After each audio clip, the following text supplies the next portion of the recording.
Ladies and gentlemen, can I please have your attention? Great Scott! There's no crying in baseball! You better hold on tight, Spider Monkey. This is where the fun begins.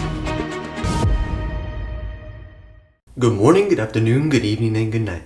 That's right. We're ranking The Monkey. The Monkey is a 2025 American comedy horror film based on Stephen King's 1980 short story, The Monkey. In the film, estranged twin brothers Hal and Bill reunite to confront a cursed toy monkey that brings death to those around them whenever it plays its drums.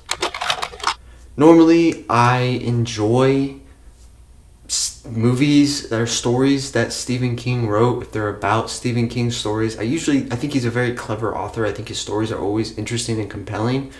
But this is not one of them, and honestly, I think mostly it is because it's not that great of a story and they did not stick to the tone of the original story. So let's get into why I didn't love it that much with the 10 essential aspects of a movie.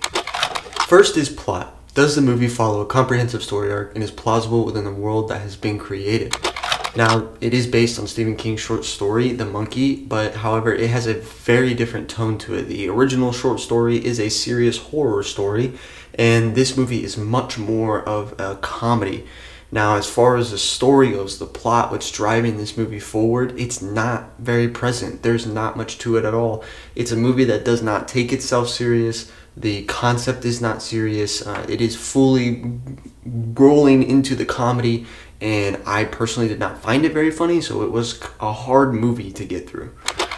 Second is attraction. Does the movie have an interesting premise with a high entertainment value? Now, I think the people who are going to enjoy this type of movie, you have to like horror movies, you have to like comedies. I think it's a very simple comedy. The dialogue is not funny. I didn't find any of the dialogue funny at all. I don't think it's very clever. I don't think the situations are very clever. The comedy is purely in the deaths of this movie, and personally, I don't find that funny. But if you find over-the-top silly deaths to be funny, then this is the kind of movie for you. But if you don't enjoy that, or you don't think you would enjoy that, I don't think there's anything else about this movie that would attract any other sort of audience. Third is theme. What message or truth is the movie trying to convey?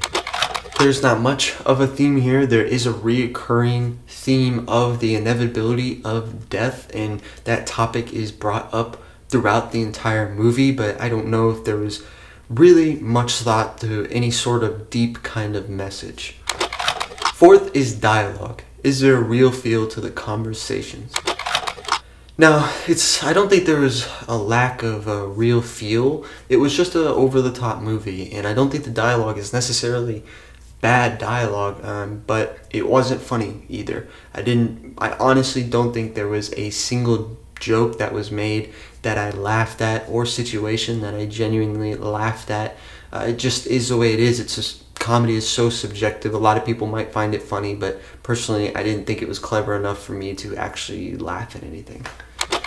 Fifth is acting. Are the characters convincing? There's really nothing to say about the acting. There's nothing that's terrible, but really the movie is just, it doesn't take itself serious enough. You never really care enough about any of the scenes or any of the actors or any of the characters, so I just don't feel like there's any room to shine as an actor or actress, so there's really nobody I can talk about. Sixth is cinematography. Is there a creative use of lighting, setting, and wardrobe to convey emotion? The only cinematography in this movie is the death scenes. That I do think that they were trying to be creative in the way that people died and just making them over the top and comedic. It didn't necessarily work for me, but I can recognize that there is some effort put in there, but it just didn't work all that well for me. None of them are going to stand out to me. I don't think there's really any emotion in this movie, mainly just because it doesn't take itself serious, and then it just lacks in parts of the movie for you to care at all, so you really don't care about any of the characters. I was really ready for this movie to end pretty early on. It's just not that well written, so you're really not going to feel much emotion at all. Seventh is editing. This is all about the pace of the movie. The movie is 1 hour and 40 minutes long, and it is entirely too long for a movie that I just didn't enjoy. That's always how it's going to be. When you don't enjoy a movie, you want it to end sooner. I would have been much happier with 1 hour and 20 minutes. I was definitely waiting for this movie to end. 8th is soundtrack. There's nothing to note about the soundtrack. It has nothing noteworthy. I don't even really remember what the soundtrack was at all. 9th is directing. Now I feel the director is in charge of the previous 8 aspects. They're the ones that have to put it all together, give it their stamp of approval, and make a good movie. Now the director of this movie is Osgood Perkins, and this was his 5th film. The 5 total films he's directed to this point were The Black Coat's Daughter, I Am the Pretty Thing That Lives in the House, Gretel and Hansel, Longlegs, and finally The Monkey. I have not heard of any of those movies outside of Longlegs. Longlegs did get some attention, but I have personally not seen it. So this movie is the only thing I can get from him, and honestly, it's a hard thing to judge. I don't judge directors off of one singular movie anyways, but it is a comedy movie, and that is such a subjective kind of movie that I can't say it's a bad movie, because it's good to some people out there. It just wasn't my kind of comedy, so I'd have to watch some other movies that he's done, preferably something a little more serious, to really judge how much I like him as a director. 10th is time. Will it stand the test of time?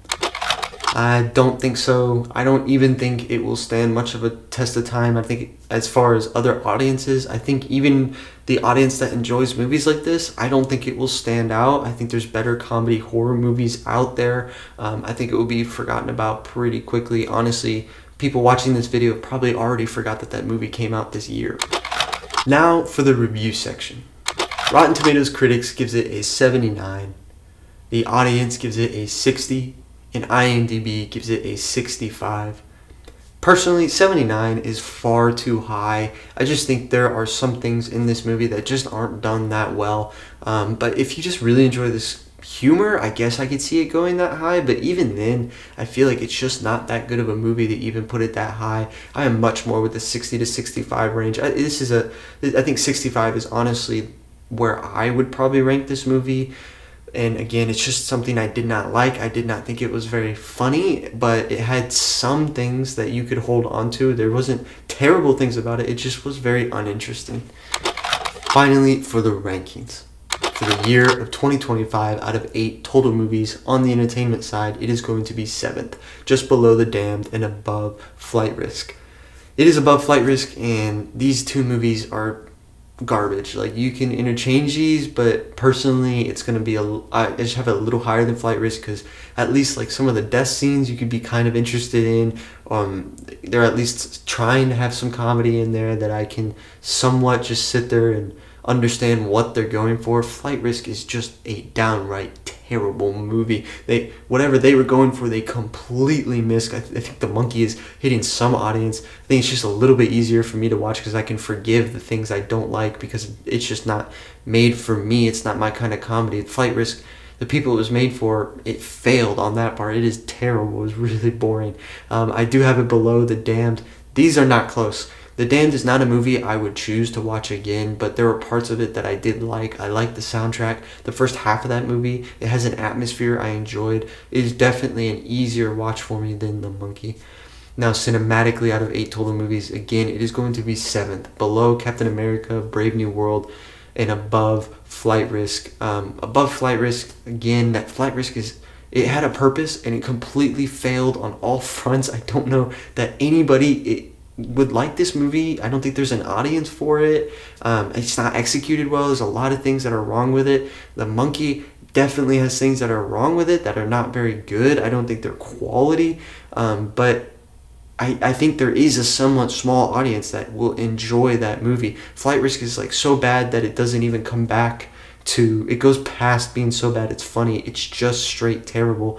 The Monkey, I do think, has like a bad movie with some humor quality to it, which I can kind of give it a little credit for. Now, I do have it below Captain America, Brave New World. That's not even really close. Though that movie has flaws and I don't enjoy a lot of things about it, the world is much more interesting. The characters are much more interesting.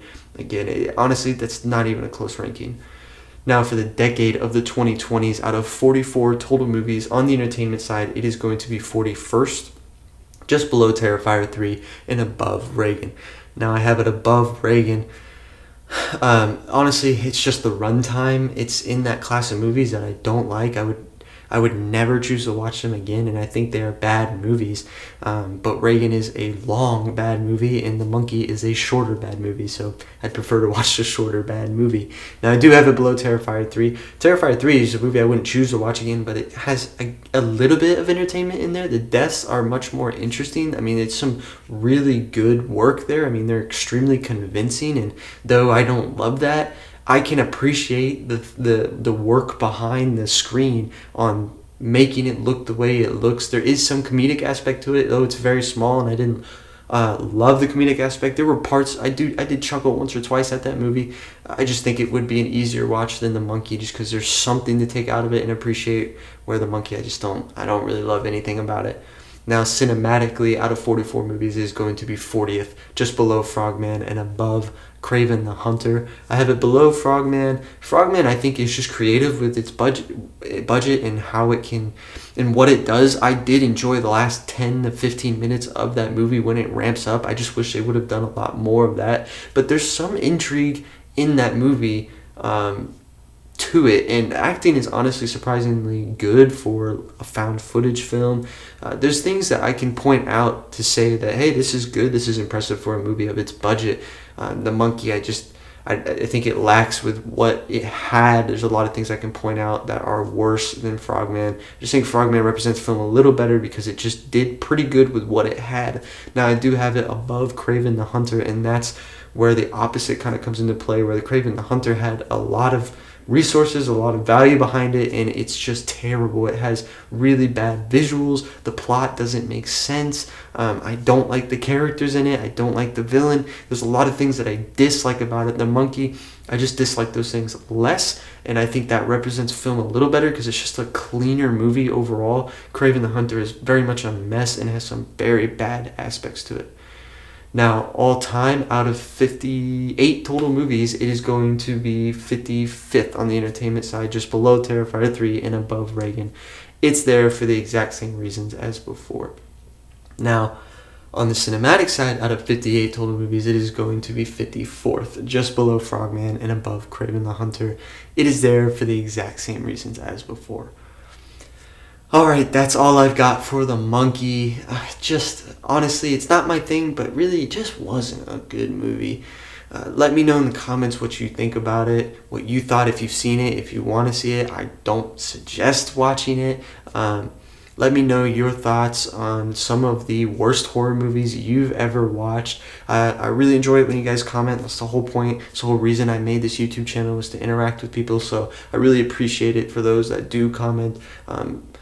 If you are interested in somebody who does the exact same format as me, then check out my best friend Bosso Movie Reviews. He does the same thing where he ranks a movie in the same year, decade, and all time, except he just has one comprehensive list rather than two different ones. And I think he does a lot older movies than I do. I try to stay a lot more current, so you might see some movies that I haven't done over there, but go check them out if you're interested. Otherwise, comment a movie that you want me to review next, and make sure you subscribe so that you can see me review that movie. But otherwise, I'm Mr. Majoritarian. Stay classy, San Diego.